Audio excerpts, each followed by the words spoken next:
Hello नमस्कार दोस्तों, मैं हूं राजीव और आप देख रहे हैं झारखंड अपडेट।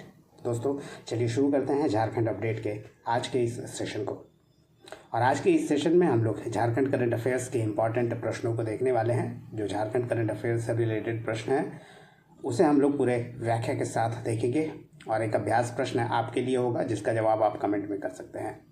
इसका PDF टेलीग्राम पे आपको अवेलेबल करा दूंगा बहुत जल्द, आप इसे ज्वाइन कर लें। लिंक इस टेलीग्राम चैनल का डिस्क्रिप्शन में अवेलेबल है, वरना URL भी है यहाँ पे, और ट्विटर भी आप ज्वाइन कर सकते हैं। तो आइए 17 मार्च के आज के करंट अफेयर्स के सेशन को शुरू कर लेते हैं। और पिछले वीडियो में जो प्रश्न मैंने पूछा था पहले उसे देख लेते हैं। और प्रश्न है, कुष्ठ मरीजों को पौष्टिक भोजन के लिए कितनी राशि दिए जाने की सुविधा शुरू करने वाला झारखंड देश का पहला राज्य बन गया है। ऑप्शन ए 500 रुपये प्रतिमाह, 1000 रुपये प्रतिमाह, 1500 रुपये प्रतिमाह या 2500 रुपये प्रतिमाह। सही उत्तर है दोस्तों इसका ऑप्शन ए 500 रुपये प्रतिमाह कुष्ठ रोगियों को पौष्टिक भोजन के लिए दिया जाएगा। और ऐसा करने वाला झारखंड देश का पहला राज्य बन गया है। और ये जो 500 रुपया दिया जाएगा, आपको बता दें, जो निःशुल्क जो सुविधा प्रदान की जाएगी, यानी जब आपका ट्रीटमेंट चल रहा होगा उस दौरान, ये उपचार अवधि के दौरान ये 500 रुपया दिया जाएगा ताकि आप पौष्टिक भोजन ले सकें। आइए इसके बारे में थोड़ा और डिटेल में जान लेते हैं। कुष्ठ मरीजों को पौष्टिक भोजन के लिए ये रकम दिया जाएगा और ये रकम है 500 रुपया प्रतिमाह। स्वास्थ्य विभाग की पहल पे केंद्र सरकार की स्वीकृति के बाद कुष्ठ मरीजों के लिए यह सुविधा शुरू करने वाला झारखंड का पहला राज्य बन गया है। आपको बता दें कि राष्ट्रीय कुष्ठ उन्मूलन कार्यक्रम का जो संचालन है वो झारखंड में किया जा रहा है। और राज्य में कुष्ठ रोग को कम करने, विकलांगता रोकने और जागरूकता के लिए NLEP यानी नेशनल लेप्रोसी इरेडिकेशन प्रोग्राम जो चलाया जा रहा है, उसी के तहत पोषण राशि के साथ कुष्ठ रोग को समाप्त करने के लिए MDT यानी मल्टी ड्रग थेरेपी भी निःशुल्क दिया जाएगा रोगियों को। स्पर्श कुष्ठ जागरूकता अभियान भी चलाया जा रहा है झारखंड में। कुष्ठ खोज अभियान, ये सारा अभियान कुष्ठ रोगियों को खोजने और कुष्ठ रोगी को झारखंड से जो कुष्ठ रोगी हैं उनका इलाज करने के लिए यानी उपचार करने के लिए यह अभियान चलाया जा रहा है। और ये 30 जनवरी से शुरू हुआ था और 14 फरवरी तक ये स्पर्श लेप्रोसी अवेयरनेस कैंपेन और लेप्रोसी सर्च कैंपेन झारखंड में चलाया गया। वैसे इसके बारे में आपको बता दें कि जो पुराने मरीज हैं उन्हें 12 महीने तक और जो नए मरीज हैं उन्हें 6 महीने जो उपचार की अवधि है उस दौरान 500 रुपये दिए जाने का ये प्रावधान किया गया है। चलिए अब कुछ नए प्रश्नों को देख लेते हैं जो झारखंड करंट अफेयर्स के नए प्रश्न हैं। उसमें आज का पहला प्रश्न है, छठे विधानसभा में झारखंड में किसे एंग्लो इंडियन सदस्य के रूप में मनोनीत किया गया है। जोसेफ पंचेली गॉलेस्टीन, ग्लेन जोसेफ गॉलेस्टीन, नीलो ब्रायन या इनमें से कोई नहीं। दोस्तों इसका सही उत्तर है ऑप्शन डी, इनमें से कोई नहीं। दोस्तों आपको अधिकतर लोगों को पता हो गया होगा कि एंग्लो इंडियन का जो विधानसभा में मनोनयन हुआ करता था वो अब समाप्त कर दिया गया है भारतीय संविधान के अनुसार।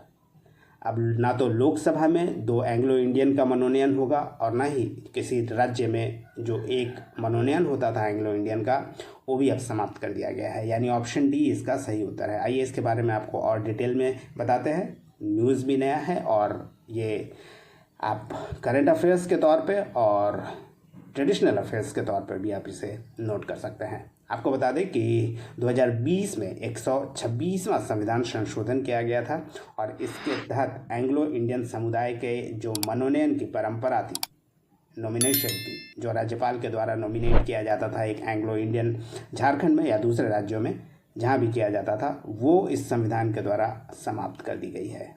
यानी अब किसी भी विधानसभा में, किसी भी राज्य के विधानसभा में कोई भी एंग्लो इंडियन सदस्य के रूप में अब नहीं देखा जा सकेगा। आपको बता दें कि ग्लेन जोसेफ गॉलेस्टीन ये अंतिम मनोनीत एंग्लो इंडियन विधायक थे। अभी हाल में जो 5वीं विधानसभा समाप्त हुई उसमें ग्लेन जोसेफ गॉलेस्टीन थे जो एंग्लो इंडियन सदस्य के रूप में थे। आपको पता होगा 81 निर्वाचित और 1 नॉमिनेटेड जो होते थे वो अब ये समाप्त हो गया है। अब विधानसभा में पूछा जाए कि कितने विधानसभा सीट्स हैं तो केवल 81। वैसे ये भी बता दें कि इनके पिता ग्लेन जोसेफ गॉलस्टीन पहली बार झारखंड में चुने गए थे, यानी नॉमिनेट हुए थे एंग्लो इंडियन समुदाय के रूप में।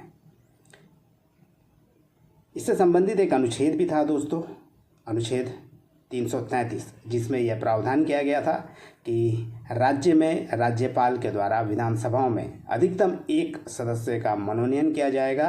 ये वैसे सदस्य होंगे जो एंग्लो इंडियन होंगे। आपको बता दें, जोसेफ पंचेली गॉलस्टीन ये पहले व्यक्ति थे झारखंड विधानसभा में मनोनीत होने वाले जो एंग्लो इंडियन थे। 2005 में इन्हें पहली बार मनोनीत किया गया था विधानसभा में, और ये 2 बार रहे हैं मनोनीत हुए थे। 2009 में भी मनोनीत हुए थे। इसके अलावा इनके जो बेटे हैं ग्लेन जोसेफ गॉलस्टीन, ये भी 2014 और 2019 में नॉमिनेट हुए थे, और 2024 में अब ये, चूँकि नए संविधान के तहत ये परंपरा समाप्त कर दी गई है मनोनयन का, तो इस बार कोई भी विधानसभा में एंग्लो इंडियन सदस्य आपको देखने को नहीं मिलेगा, और किसी का भी आने वाले समय में मनोनयन नहीं किया जाएगा। संविधान संशोधन याद रखिएगा, 126वां संविधान संशोधन, और ईयर है 2020।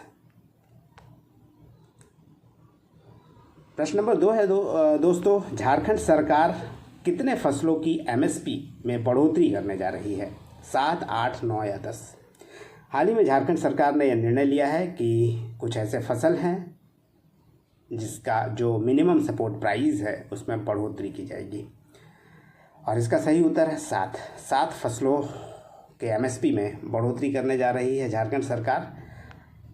और झारखंड में धान, महुआ समेत 7 फसलों की एमएसपी में बढ़ोतरी का निर्णय लिया गया है, और इस बार धान के साथ साथ लाह, तसर, करंज, इमली, महुआ और चिरौंजी की एमएसपी में वृद्धि करने की झारखंड सरकार की योजना है।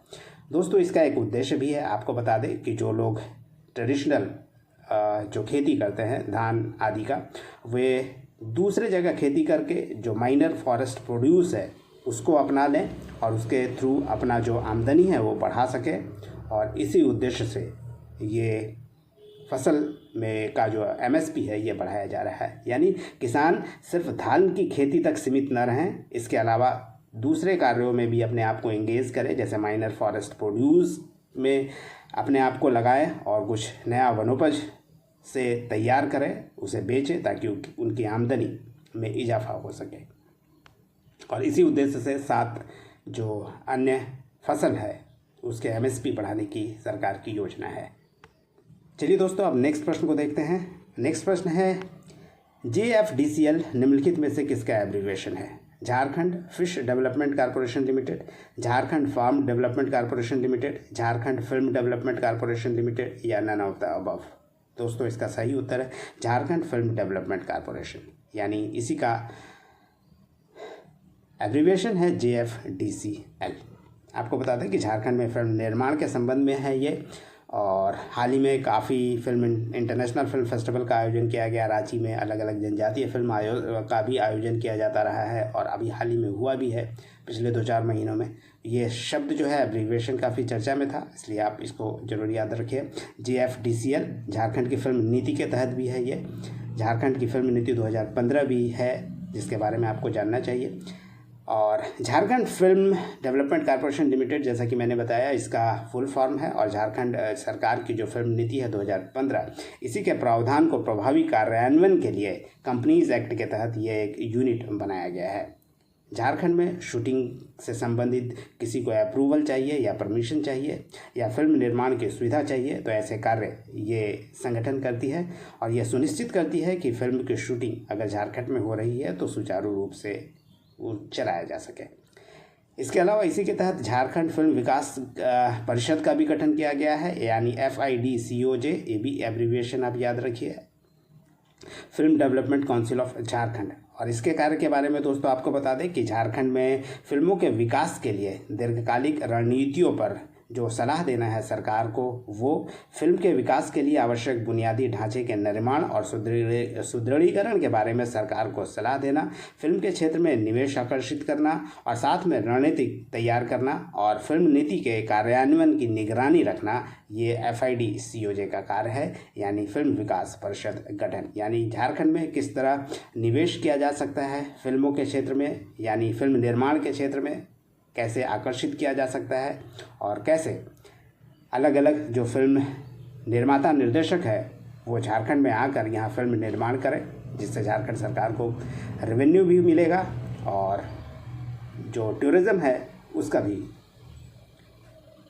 बढ़ोतरी किया जा सकता है। यानी फिल्म निर्माण से कई सारे जो आयाम है वो खुलने लगेंगे झारखंड के लिए। प्रश्न नंबर 4 है, India international dance and music festival का आयोजन कहाँ किया गया? दुमका, रांची, धनबाद या चाईबासा? दोस्तों इसका आयोजन रांची में किया गया।